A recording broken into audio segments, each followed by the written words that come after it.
2 years ago, French actress Bérénice Bejo starred in the Oscar-winning film The Artist.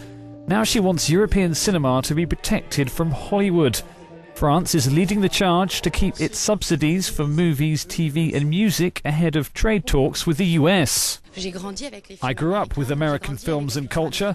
It's very good that it exists and I totally support it. I don't reject it at all. But I think for both of us it's important to have choice and counterbalance.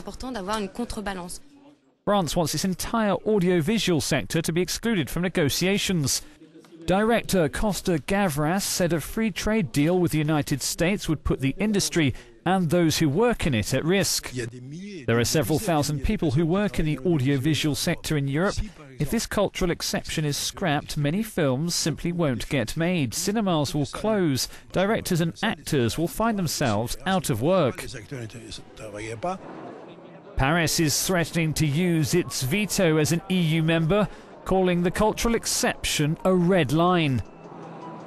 Well, economically speaking, this is really a non-issue for Europe, it's a non-issue for France. So I think the Commission has been taking the right position vis-à-vis France and other member states in Europe, which is that we don't start negotiations by telling the other side what we're not going to negotiate about. We need to have an open mandate which gives us the chance to negotiate a good agreement in substance. The European Commission warns the US could start taking key sectors off the table in response. It also says the cultural exception is already protected by EU law and treaties.